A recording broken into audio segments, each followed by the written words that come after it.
Bonjour et bienvenue pour cette nouvelle séquence sur les paroles de la vie éternelle. Nous avons vu sur la dernière vidéo les comportements de l'Éternel et les comportements de Jésus à l'égard de Satan et de mauvais esprits. Et cette fois-ci,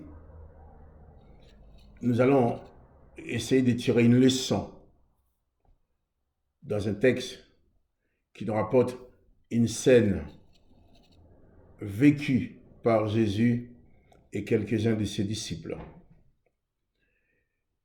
Et cette scène avait pour mission, je crois, de dire aux disciples, il y a beaucoup de gens qui parlent, mais tu dois choisir qui tu veux écouter. Lisons donc dans Matthieu, chapitre 17, verset 5.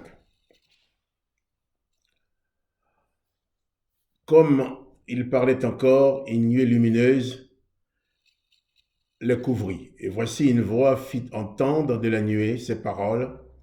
Celui-ci est mon fils bien-aimé, en qui j'ai mis toute mon affection, écoutez-le. Lorsqu'ils entendirent cette voix, les disciples tombèrent sur leurs faces et furent saisis d'une grande frayeur. Mère Jésus, s'approchant, les toucha et dit, « Levez-vous, n'ayez pas peur. » Ils levèrent les yeux et ne virent que Jésus seul. Dans Marc chapitre 9, verset 2, « 6 jours après, Jésus prit avec lui Pierre, Jacques et Jean, et il les conduisit seuls à l'écart sur une autre montagne. Il fut transfiguré devant eux. Ses vêtements devinrent resplendissants et d'une telle blancheur qu'il n'est pas de foulon sur la terre qui puisse blanchir ainsi. Élie et Moïse leur apparurent s'entretenant avec Jésus. Pierre, prenant la parole, dit à Jésus, « Rabbi », qui signifie maître, « il est bon que nous soyons ici. Dressons 3 tentes, une pour toi, une pour Moïse et une pour Élie. » Car ils ne savaient que dire, le froid les ayant saisis. Une nuée vint les couvrir, et dès la nuée sortit une voix, « Celui-ci est mon fils bien-aimé, écoutez-le. » Aussitôt les disciples regardèrent autour et ils ne virent que Jésus seul avec eux. Dans Luc 9, verset 28. Environ 8 jours après qu'il eut dit ces paroles, Jésus prit avec lui Pierre, Jacques et Jean, et il monta sur la montagne. Pendant qu'il priait, l'aspect de son visage changea, et son vêtement devint d'une éclatante blancheur. Et voici 2 hommes s'entretenaient avec lui. C'étaient Moïse et Élie, qui apparaissant dans la gloire parlaient de son départ qu'il allait accomplir à Jérusalem. Pierre et ses compagnons étaient appesantis par le sommeil, mais s'étant tenus éveillés, ils virent la gloire de Jésus et des 2 hommes qui étaient avec lui. Au moment où ces hommes se séparaient de Jésus, Pierre lui dit, « Maître, il est bon que nous soyons ici. Dressons 3 tentes, une pour toi, une pour Moïse et une pour Élie. » Il ne savait ce qu'il disait. Comme il parlait ainsi, une nuée vint les couvrir, et les disciples furent saisis de frayeur, et les voyant entrer dans la nuée, et de la nuée sortit une voix qui dit, « Celui-ci est mon fils élu, écoutez-le. » Quand la voix se fit entendre, Jésus se trouva seul. Les disciples gardaient le silence et ils ne racontèrent à personne en ces temps-là rien de ce qu'ils avaient vu. J'ai tenu à ce que nous prenions le temps de lire ce même passage dans les 3 évangiles. Je crois fermement qu'il y a là une très grande leçon pour chacun de nous. Dans ce monde, beaucoup de gens parlent et d'autres les écoutent. Sans le vouloir, il nous arrive souvent d'écouter n'importe quoi. Et lorsque c'est le cas, même si nous ne croyons pas prêter attention, nous arrivons toujours à garder quelque chose dans notre mémoire. À force d'entendre telle ou telle personne, certains de ses propos finissent par être gravés dans notre mémoire, comme faisant partie de nous. Et à un moment ou à un autre, même sans nous y attendre, nous pouvons produire des actes correspondants à ce qui est en nous. En tant que fils du Père, héritier de la vie éternelle, disciple du Seigneur Jésus-Christ, nous devons faire très attention à nos fréquentations, à ce que nous regardons, à ce que nous lisons et ce que nous écoutons. Dans notre société moderne, ce que nous appelons l'audiovisuel est devenu un instrument très puissant qui est utilisé pour transformer et modeler l'être humain. À force de nous montrer telle ou telle image, de nous faire passer tel ou tel message, nous finissons par être manipulés et dirigés vers une direction donnée, alors que nous croyons l'avoir fait de nous-mêmes. Nous sommes forcément conditionnés parce que nous voyons et entendons. C'est en voyant et en écoutant que nous apprenons à parler, à lire, à écrire et à exercer un métier quelconque. Pour bien apprendre, l'élève doit savoir avant tout bien écouter l'enseignement de son maître. L'apprentissage ne sera pas efficace si l'élève a deux maîtres qui lui apportent des enseignements contradictoires sur le même sujet. Le Seigneur Jésus lui-même nous dit qu'il n'est pas possible de servir deux maîtres à la fois, car nous devons nous attacher à l'un ou à l'autre. Le Seigneur Jésus a invité Pierre, Jacques et Jean à vivre l'expérience de la transfiguration pour leur révéler cette vérité fondamentale. Il n'est pas possible de suivre en même temps deux ou trois maîtres qui ont des enseignements et des comportements différents. Pierre, Jacques et Jean furent émerveillés par l'apparition d'Élie et de Moïse s'entretenant avec le Seigneur Jésus. Il ne s'agissait pas de n'importe qui, mais de deux grandes figures de l'Ancien Testament, réunies avec Jésus sous les yeux ébahis des trois disciples. Avant de faire la connaissance de Jésus-Christ, ces hommes, n'ayant pour seule référence à leur foi que l'Ancien Testament, il était normal que Moïse et Élie soient leurs modèles, que ce soit dans leurs paroles, dans leurs prières, dans leurs actes. Voir ces deux honorables personnes réunies avec Jésus, c'était pour eux quelque chose de plutôt rassurant. Dans sa joie, Pierre formule une proposition à Jésus-Christ. « Seigneur, dit-il, il est bon que nous soyons ici. Je te propose de construire trois tentes, trois maisons. Une pour Élie, une pour Moïse et une pour toi. » Pierre avait la bonne volonté. Il voulait que chacun ait son intimité. Il ne voulait pas que ces trois importantes personnes qui lui étaient chères puissent séjourner sous une même tente, au risque que chacun ne soit pas à son aise. Alors il propose de garder les trois personnages sur trois tentes. Pour ces trois disciples, cela pouvait être également l'occasion unique de passer du temps en tête à tête avec l'une ou avec l'autre de ces trois grandes figures.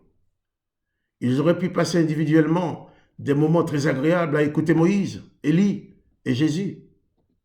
J'imagine que, comme Pierre, chacun de nous aurait bien aimé avoir cette entrevue personnelle et particulière avec Moïse, Élie ou Jésus pour leur parler et les écouter. Mais voilà, la chose n'a pas été possible. Dans Matthieu 17, il dit, « Comme il parlait encore, une nuée lumineuse les couvrit. Et voici, Une voix fit entendre de la nuée cette parole, « Celui-ci est mon Fils bien-aimé, en qui j'ai mis toute mon affection. Écoutez-le. » Lorsqu'il entendit cette voix, les disciples tombèrent sur leurs faces et furent saisis d'une grande frayeur. Mais Jésus, s'approchant, les toucha et dit, « Levez-vous, n'ayez pas peur. » Ils levèrent les yeux et ne virent que Jésus seul. Pierre, Jacques et Jean avaient déjà compris qu'ils ne pouvaient pas faire cohabiter Élie, Moïse et Jésus sur une même tente. Le Seigneur Jésus les avait conduits sur cette montagne pour les faire découvrir une réalité encore plus profonde et plus importante.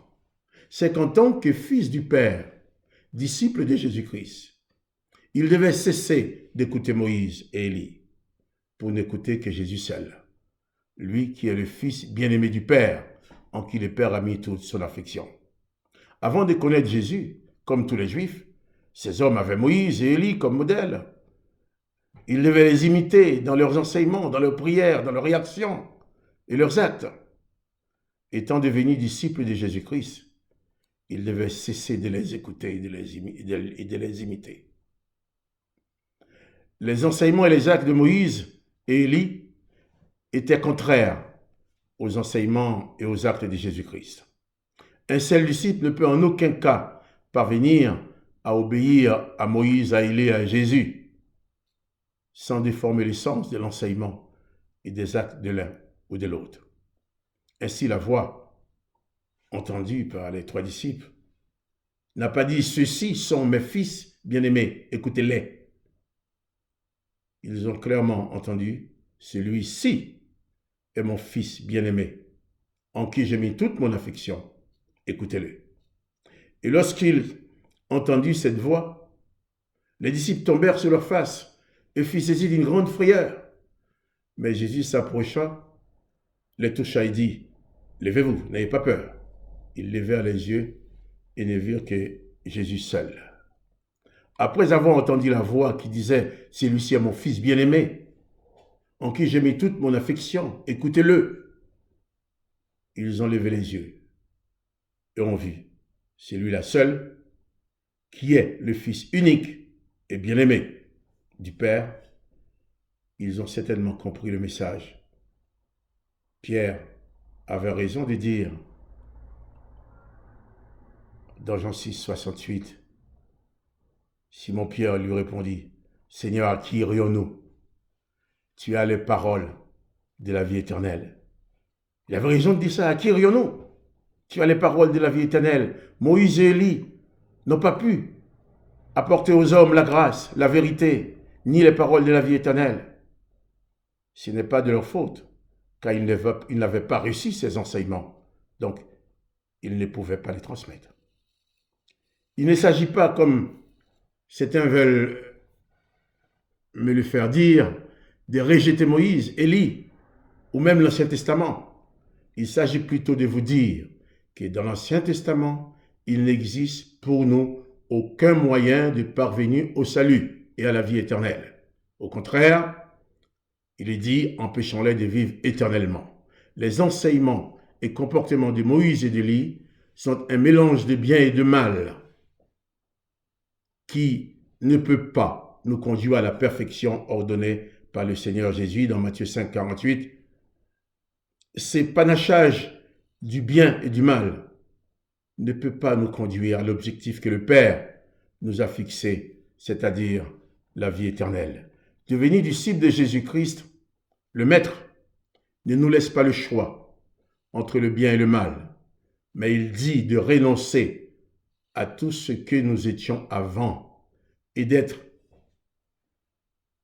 parfait comme notre Père Céleste est parfait. Dans ce que nous appelons la Bible, même s'il y a beaucoup de voix qui parlent, il faut choisir qui nous devons écouter. Si nous sommes disciples de Jésus-Christ, nous ne devons écouter que Jésus-Christ est lui seul. Celui-ci est mon Fils bien-aimé, écoutez-le. Imaginez que Jésus aurait accepté la proposition de Pierre de construire 3 maisons. Eh bien, Pierre pouvait le matin prendre son petit déjeuner avec Moïse, qui lui raconterait bien l'histoire de la mer Rouge, mais qui lui raconterait bien aussi comment faire pour que la terre s'ouvre et avaler les ennemis. Moïse aurait pu l'enseigner vraiment le œil pour œil, dent pour dent, c'est ce qu'il avait, il ne pouvait pas enseigner autre chose. Et le midi, Pierre aurait pu manger avec Élie. Élie lui aurait expliqué comment faire pour ordonner que le feu descende du ciel et brûle l'ennemi. Et alors, le soir, il mangerait avec Jésus, qui lui dirait, eh bien, il faut toujours pardonner, aimer vos ennemis. J'imagine Pierre dans son lit qui dit, bon, maintenant je sais comment faire que la terre engloutisse des hommes, je sais comment faire que le feu descende du ciel brûle des hommes, et je sais comment aimer et pardonner à tout le monde, comment je vais faire. Le Père, en association avec son Fils unique Jésus-Christ, a produit cette scène, cette manifestation sur la montagne, pour dire à ses disciples, cessez d'écouter Moïse, cessez d'écouter Élie. Vous avez devant vous mon Fils bien-aimé en qui j'ai mis toute mon affection, écoutez-le.